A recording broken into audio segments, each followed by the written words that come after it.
Mga kaibigan, mga kababayan, maligayang pagbalik po muli sa ating YouTube channel, Pinas Balita. Meron pa rin po tayong pinaka-latest na weather update sa lagay ho ng ating panahon. But before that, please huwag niyo muna kakalimutan na mag-like and subscribe at pahit po na notification bell para lagi and always po kayong ma-notify sa lagay ho ng ating panahon. Ngayong araw po ng linggo, mga kaibigan, July 30 na po, no, ay minomonitor pa rin natin ito nga pong tropical storm na nasa labas po ng ating Philippine Area of Responsibility. Meron po itong lokasyon ngayon na 2,045 kilometers east of northeast of extreme northern Luzon. May lakas po ng hangin na 65 kilometers per hour. Merong bugso po na 80 kilometers per hour. Ang pagkilos naman niya ay pa-east, southeast po, no? At mayroon pong bilis na 10 kilometers per hour. Ipapaalala ko lamang na itong tropical storm or bagyo sa labas ng PAR ay wala pong direktang epekto sa anumang pong bahagi ng ating bansa. Pero patuloy pa rin tayong makakaranas po ng masamang panahon or maulang panahon, no, especially sa kanlurang bahagi ng ating bansa dahil po sa banta ng southwest monsoon or ng hanging habagat. So, tignan muna natin, no, yung ating tinatawag na forecast weather condition bago ho natin balikan, no, itong pong tropical storm.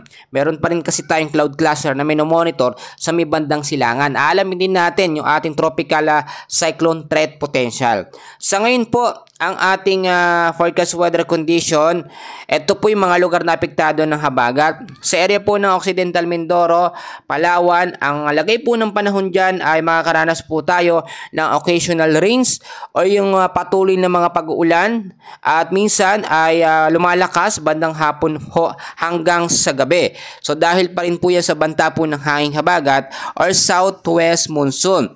Samantalang sa area naman po, no, ng Visayas, makinig po kayo mga kababayan, Zamboanga Peninsula, BARMM, Northern Mindanao, Caraga, Zambales, Bataan, Cavite, Batangas, Sorsogon, Masbate at the rest po ng Mimaropa ay patuloy din po makakaranas ng cloudy skies.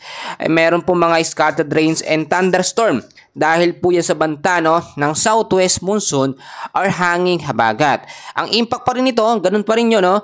Posibleng pagbaba sa mababang lugar at landslide naman po sa mga landslide prone area kung sakali po magkaroon ng moderate to heavy rains. Lalo at madalas po yan nangyayari yung mga malalakas na pag-uulan sa hapon ho at sa gabi.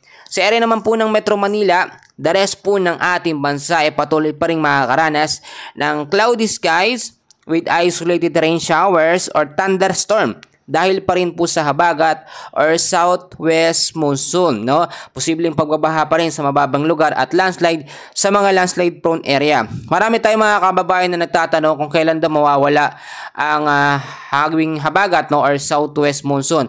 Mga kaibigan, nasa rainy season tayo ngayon, so medyo matagal-tagal pa bago mawala po yung hanging habagat or southwest monsoon, no? Pero meron pa rin tayong kino-consider dito, yung monsoon break o yung pansamantalang pagkawala po ng habagat. Normally mga kaibigan, nakakaranas tayo ng mainit na panahon sa umaga at minsan sa tanghali at minsan umaabot din hanggang sa hapon, pero bandang gabi umuulan.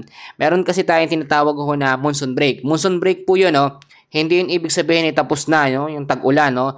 Nasa rainy season tayo. Hanggang Disyembre, meron ho tayong bagyong imamonitor. Kaya maging handa pa rin tayo sa mga posibilidad na pwedeng mangyari. Sa ngayon po kasi, napansin natin at ayon na rin sa pagkatala ng Pag-asa, medyo humina na nga po. Ito nga pong southwest monsoon, no, or hanging habagat na nagpapaulan sa ilang bahagi ng ating bansa.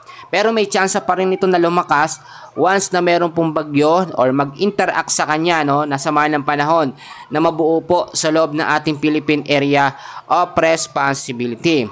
So kung titignan natin mga kaibigan sa tinatawag po natin na tropical cyclone threat potential, meron tayong nakikita dito mga kababayan ko, na low pressure area na mayroong medium chance na maging isang ganap nga po na bagyo or tropical depression.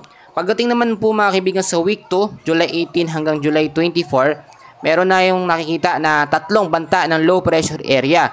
So ito paghandaan natin dahil yung isa dito nasa medium chance na maging isang ganap nga po na bagyo, no, or tropical depression.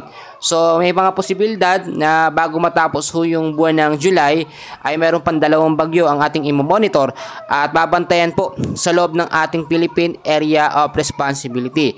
So sa ngayon, maging handa pa rin tayo sa mga posibilidad na mangyari dahil makakaranas pa rin po ng pag-uulan ang malaking bahagi po ng ating bansa. Kaya yung mga paalala ko, inuulit ko sa inyo palagi mga kaibigan, siguro naman sa araw-araw na pag-mention ko, pagsasabi sa inyo, alam na natin yun mga kaibigan ko, no?